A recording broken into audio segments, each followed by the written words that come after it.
Welcome to a new video. Primary নতুন নিয়োগের জন্য অফিসিয়াল নোটিশ পাবলিশ হয়ে গেছে জেলা উইথ শূন্যপদ সহ, এবং নোটিফিকেশন পাবলিশের পরে আপনাদের মনে অনেক প্রশ্ন আছে। সেই সমস্ত প্রশ্নের উত্তর নিয়ে আমরা হাজির হয়েছি নতুন একটি ভিডিওতে। তো অবশ্যই আপনারা শেষ পর্যন্ত ভিডিওটি দেখবেন। চ্যানেলটিকে সাবস্ক্রাইব করে রাখতে পারেন, পাশের বেল আইকন প্রেস করে অল করে দেবেন, তাহলে ইম্পর্টেন্ট আপডেটগুলো মিস করবেন না। যারা আমাদের সোশ্যাল মিডিয়া পেজে যুক্ত নেই অবশ্যই জয়েন করে নেবেন, কারণ সেখানে ডেলি বেসিসে ইম্পর্টেন্ট আপডেটগুলো পোস্ট আকারেও শেয়ার করা হয় এবং ভিডিও আকারেও শেয়ার করা হয়। শুরু করা এক। তো অফিসিয়াল নোটিফিকেশন প্রকাশের পর থেকে আপনাদের মনে অনেক প্রশ্ন আছে। কিছু কিছু প্রশ্নগুলো আমরা বলি যেগুলো আপনাদের সাথে হয়তো মিলে যাবে। যেটা হচ্ছে প্রথম ব্যাপার, কোন জেলায় অ্যাপ্লাই করব, ডিস্ট্রিক্ট প্রেফারেন্স কী দেবো, তার সাথে শূন্যপদের হিসাব কীভাবে হয়। এক্ষেত্রে যে মিডিয়াম ক্যাটাগরি ওয়াইজ ব্যাপারটা লেখা আছে, তো শূন্যপদের হিসাব কী করে হয়। একজন ক্যাটাগরি ক্যান্ডিডেট বা ধরুন একজন এসসি ক্যান্ডিডেট বা ওবিসি বি ক্যান্ডিডেট তিনি যদি অ্যাপ্লাই করেন, তা সেক্ষেত্রে কোনটা তাকে ধরা হবে। তারা কি জেনারেলের সাথে কম্পিটিশনে আসবে, না তারা নিজস্ব ক্যাটাগরির মধ্যে কম্পিটিশনে যাবে, এবং তার সাথে সিট কি কনভার্ট হতে পারে। এই সমস্ত প্রশ্নের উত্তর পাবেন, এবং এটা ছাড়াও কিছু গুরুত্বপূর্ণ ব্যাপার বলা হবে যেটা ভিডিওর লাস্টের দিকে আমরা বলবো। তো শেষ পর্যন্ত অবশ্যই দেখবেন। তো এখানে দেখতে পাচ্ছেন 19/11/2025 যে নোটিফিকেশানটা পাবলিশ হয়েছে, এবং সেখানে হচ্ছে অ্যাসিস্ট্যান্ট টিচার প্রাইমারি স্কুল, এবং সেক্ষেত্রে যে নোটিশটা সেখানে 13,421টি ভ্যাকেন্ট পোস্টের কথা লেখা আছে, এবং গতকাল থেকেই অনলাইন অ্যাপ্লিকেশন শুরু হয়ে গিয়েছে। অনেকেই অনলাইন অ্যাপ্লিকেশন করেছেন এবং অনেকেই করেননি। যদি আপনারা না করে থাকেন তো অবশ্যই এই ভিডিওটি আপনাদের ক্ষেত্রে হেল্পফুল বলে আমরা মনে করছি। তো কীভাবে করতে হয় সেই সংক্রান্ত ভিডিও, অর্থাৎ অনলাইন অ্যাপ্লিকেশন কীভাবে স্টেপ বাই স্টেপ গাইড আর কি কীভাবে করবেন সেই ব্যাপারটা নিয়ে আমরা ভিডিও নিয়ে এসেছি। সেটা অবশ্যই আপনারা অলরেডি দেখেছেন গতকাল। তো এবার চলে আসি মেইন জায়গাতে। এখানে দেখতে পাচ্ছেন আমরা একটা নির্দিষ্ট জায়গার যে তুলনা করবো, বাঁকুড়ায় ধরুন আমরা জেলার ক্ষেত্রে দেখাচ্ছি। তো এখানে মিডিয়াম ওয়াইজ ক্যাটাগরি ওয়াইজ যে ভ্যাকেন্ট পোস্ট সেটা কিন্তু আছে। এখানে অনেক ব্যাপার আছে। তো একটা অন্য ভিডিও আসবে এটা নিয়ে, যে এর আগের নিয়োগ প্রক্রিয়াতে সিট এত কম থাকা সত্ত্বেও এখনের নিয়োগ প্রক্রিয়াতে কিছু কিছু ডিস্ট্রিক্টের ক্ষেত্রে সিট অনেক বেশি কী করে চলে এলো। অর্থাৎ অনেক ক্ষেত্রে কি দেখবেন 2020 রিক্রুটমেন্ট প্রসেস বা 2022 রিক্রুটমেন্ট প্রসেস যাই হোক না কেন, নিজের জেলা তো সবাই পায় না, বাইরের জেলায় যেতে হয়। তো সেক্ষেত্রে সিট থাকা সত্ত্বেও, তাদের যেটা দাবি যে সিট থাকা সত্ত্বেও তাদেরকে বাইরের জেলায় পাঠানো হয়েছে। পরবর্তী ক্ষেত্রে দেখা যাচ্ছে সিট আছে। তো এটা নিয়ে আমরা ডেডিকেটেড ভিডিও নিয়ে আসবো। তো এবার চলে আসি মূল জায়গাতে, মূল পয়েন্টে, যেটা আলোচনা করার জন্য এই পেজটা আমরা ওপেন করেছি। যেটা হচ্ছে আমরা একটা ডিস্ট্রিক্টের এখানে নিচ্ছি, যে কোনো ডিস্ট্রিক্ট নিতে পারি, সেটা বাঁকুড়া ডিস্ট্রিক্ট নিচ্ছি। এখানে দেখতে পাচ্ছেন দুটো আলাদা আলাদা সেকশন আছে, একটা হচ্ছে নর্মাল ব্যাপার আর নিচেরটা হচ্ছে প্যারা টিচারদের জন্য। তো আমরা নর্মাল ব্যাপারে সাথে আলোচনা করব, প্যারা টিচারদের ব্যাপারটা নিয়ে আলোচনা করবো না। তো এখানে name of district Bankura, non exempted category আছে এবং এক্সামটেড ক্যাটাগরি আছে, এবং তার ডান দিকতে পাচ্ছেন এক্স সার্ভিসম্যান ক্যাটাগরি, পিডাব্লিউডি, এগুলো আছে। তো নন এক্সামটেড ক্যাটাগরিটা হচ্ছে সবথেকে বেশি লড়াই এখানে হচ্ছে, কারণ এখানে মানে যাদের এক্সামটেড ক্যাটাগরি কাকে বলে সেটা তো আপনারা জানেনই। তো নন এক্সামটেড ক্যাটাগরি ক্ষেত্রেই কিন্তু UR, EWS, SC, ST, OBC A, OBC B, UR, EC, এই ব্যাপারগুলো কিন্তু আছে। সমস্ত এক্সামটেডের মধ্যেও ভাগ আছে, এবং তার সাথে বাকি যে ক্যাটাগরি আছে সেগুলো কিন্তু লেখা আছে। তো আমরা আগে ভ্যাকেন্সির মধ্যে যে বিভিন্ন ক্যাটাগরি আছে এবং একজন রিজার্ভ ক্যাটাগরি ক্যান্ডিডেট তিনি যদি অ্যাপ্লাই করেন ব্যাপারটা কী হয় সেটা নিয়ে একটু ছোট্ট আলোচনা করি, তারপর অন্যান্য ব্যাপারগুলোতে যাব, যে ডিস্ট্রিক্ট প্রেফারেন্সের ব্যাপারটা। তো এখানে যদি একজন ওবিসি বি ক্যান্ডিডেট, ধরুন এখানে বাংলা মিডিয়ামে 42টি সিট আছে, ঠিক আছে, ওবিসি বি ক্যান্ডিডেট অ্যাপ্লাই করলেন, তার প্রথম কিন্তু তিনি ইউআর এর সাথে লড়াই করবেন, অর্থাৎ আনরিজার্ভ সিটে। আনরিজার্ভ সিটে যদি না হয় তাহলে কিন্তু তাকে ক্যাটাগরি সিটে তিনি যেতে পারবেন অ্যাকচুয়ালি আর কি। অর্থাৎ ক্যাটাগরি সিটটা তার ক্ষেত্রে রিজার্ভ থেকে যাচ্ছে, মানে সেটা ব্যাকআপ থেকে যাচ্ছে এক প্রকার। তাহলে এখানে 42টি সিট, ধরুন ওবিসি বি ক্যান্ডিডেট একজন অ্যাপ্লাই করেন, 219টি সিটের মধ্যে কিন্তু তাকে লড়াই করতে হবে, এবং তারপর 219টি সিটের মধ্যে যদি কোনোভাবে না হয় তাহলে কিন্তু তিনি ওবিসি বি এর জন্য যে আলাদা করে রাখা আছে 42টি সিট তার মধ্যে লড়াই করবেন। তার মধ্যে না হলে সেটা আলাদা ব্যাপার, কিন্তু প্রথম ক্ষেত্রে ইউআর বা আনরিজার্ভের মধ্যে তাকে লড়াই করতে হবে। Same OBC A, ST, SC ওদের ক্ষেত্রেও সেম ব্যাপার, কারণ ক্যাটাগরি ক্যান্ডিডেটরা প্রথমে জেনারেলের সাথে লড়াই করে, সেখানে না হলে তারা যে তাদের যে ব্যাকআপ বললাম ওই ব্যাকআপ সিস্টেমের মতো এটা কাজ করছে। তো অবশ্যই একজন আনরিজার্ভ ক্যান্ডিডেট তাকে 219টি সিটের মধ্যেই তাকে লড়াই করতে হবে, তার ক্ষেত্রে ওইভাবে আলাদা কিছু ব্যাপার নয়, কারণ এটা কিন্তু হয়ে আসছে।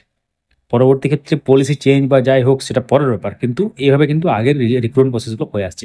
এবার আসি সিট কনভার্টের ব্যাপার নিয়ে, বা মাইগ্রেশনের ব্যাপার নেই।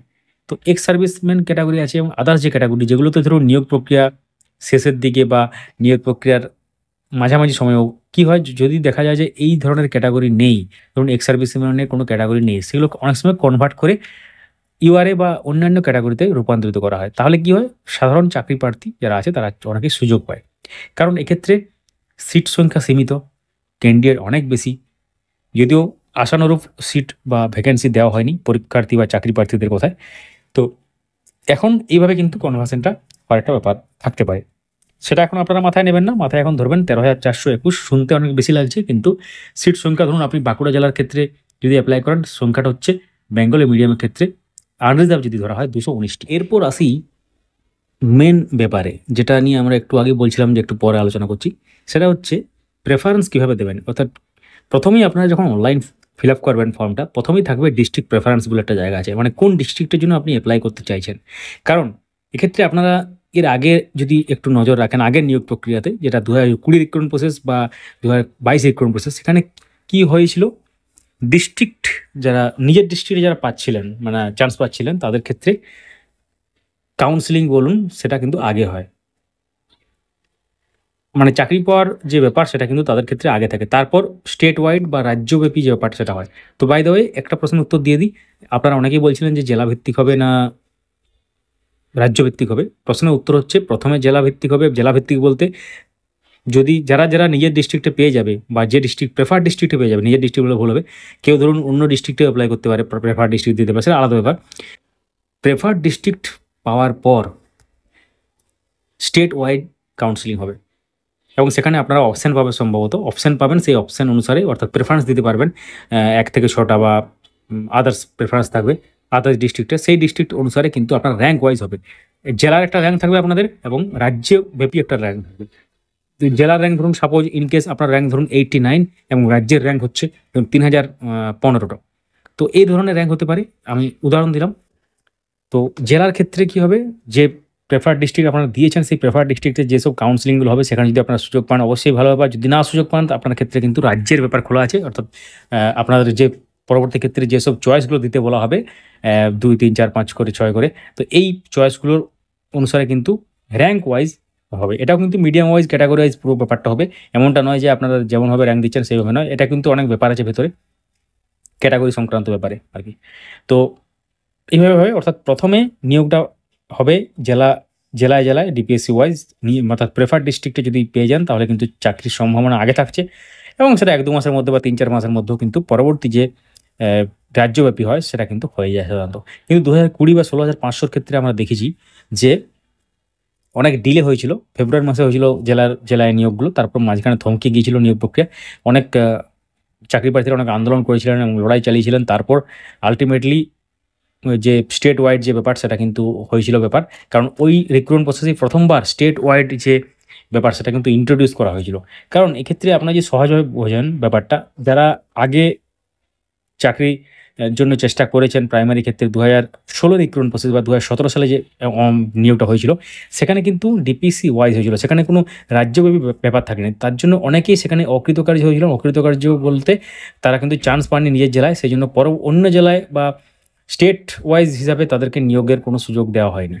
তার জন্য কি হয়েছিল, পরবর্তী ক্ষেত্রে 2020 রিক্রুটমেন্ট প্রসেস থেকে কিন্তু কী হয়েছিল, জেলা ভিত্তিক প্রথমে নিয়োগ হয়েছিল, তারপর রাজ্য ভিত্তিক নিয়োগ হয়েছিল, তার মানে সুযোগ পাওয়ার চান্সটা কিন্তু বেড়ে গিয়েছিল। তার মানে সহজ ভাষায় আপনার র্যাঙ্ক যদি ভালো থাকে, মেরিট যদি ভালো থাকে, তাহলে আপনি নিজের জেলায় বা প্রেফার্ড জেলাতে পেতে পারেন, যদি না থাকে সম্ভব হলে আপনারা আদার্স ডিস্ট্রিক্টও পাবেন এবং প্রেফারেন্স কিন্তু একটা মাস্ট এখানে আপনাদেরকে দিয়ে বা মানে দেওয়ার একটা ব্যাপার থাকতে পারে। এবং আরেকটা ব্যাপার চেঞ্জ হয়েছে 2020 থেকে 2022 রিক্রুটমেন্ট প্রসেসে, সেটা হচ্ছে ইন্টারভিউর যে ব্যাপারটা, সেটা কিন্তু এপিসি ভবনের আমরা দেখেছি এক্ষেত্রে হয়েছিল আগে। 2020-তে কিন্তু এরকমভাবে হয়নি, 2020 রিক্রুটমেন্ট প্রসেসে সেটা কিন্তু জেলাভিত্তিক হয়েছিল। তো এপিসি ভবনে ইন্টারভিউ এবং কাউন্সিলিং সমস্ত ব্যাপারটা ওখানেই হয়েছিল। তো এখানে তাহলে অনেক কিছু পরিবর্তন হতে পারে এবং এক্ষেত্রে আরও কড়াকড়ি ব্যাপার আসছে ইন্টারভিউ অ্যাপটিটিউড টেস্টে যে হবে আর কি। অ্যাপটিটিউড টেস্ট বললে এখানেই তো ব্যাপার বলতে আপনারা ধরতে পারেন যে ক্লাসরুম ডেমনস্ট্রেশন ধরতে পারেন বা আদার্স কিছু ধরতে পারেন। অর্থাৎ যে 10 নম্বরটা আছে আর কি, সেক্ষেত্রে কড়াকড়ি ব্যাপার করা হচ্ছে।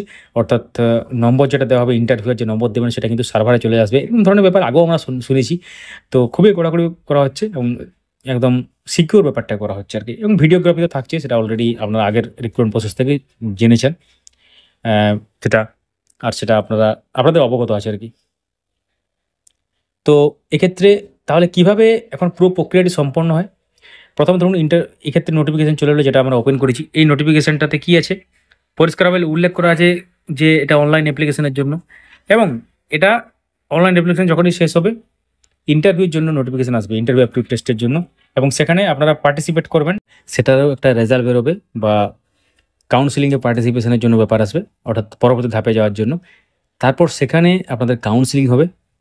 কাউন্সিলিং দুভাবে হয়, অনলাইন এবং অফলাইন। এবং কাউন্সিলিং বলতে অ্যাকচুয়ালি আপনার স্কুল চয়েসের ব্যাপারটা বোঝাচ্ছে, এবং সেটা র্যাঙ্ক অনুসারে আপনি কোন স্কুল পাচ্ছেন সেই ব্যাপারটা বোঝাচ্ছে, এবং আপনাদের ক্ষেত্রে প্রেফারেন্স থাকবে। এবং অনেক ক্ষেত্রে প্রেফারেন্স দেওয়া হয় না, কোনো কোনো সময় দেখা যায় অন্যান্য নিয়োগ প্রক্রিয়াতে। তো এক্ষেত্রে তারপর ফাইনাল যে আপনার কল লেটার বলুন বা অ্যাপয়েন্টমেন্ট লেটার, সেটা ইস্যু হবে যারা যারা ওটাতে কৃতকার্য হবেন আর কি।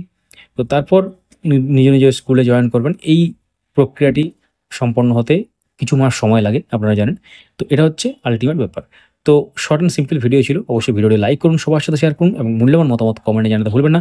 এবং অবশ্যই কমেন্টে জানাবেন যে আপনার জেলা কোনটি বা আপনার হোম ডিস্ট্রিক্ট কোনটি, এবং আপনি প্রেফার ডিস্ট্রিক্ট কোনটা দিয়েছেন ফর্ম ফিল আপের জন্য, ফর্ম ফিল আপের সময়, বা আপনারা দিতে চলেছেন কোন জেলা, কোন সালের ডিএলএড ব্যাচ আপনারা, এবং কোন সালের টেট দেখিয়ে আপনারা অনলাইন ফিল আপ করছেন, লিখতে ভুলবেন না। Thank you so much for watching. কোনো প্রশ্ন থাকলে অবশ্যই কমেন্ট করুন, এবং মূল্যবান মতামতও কিন্তু কমেন্টে দিতে পারেন।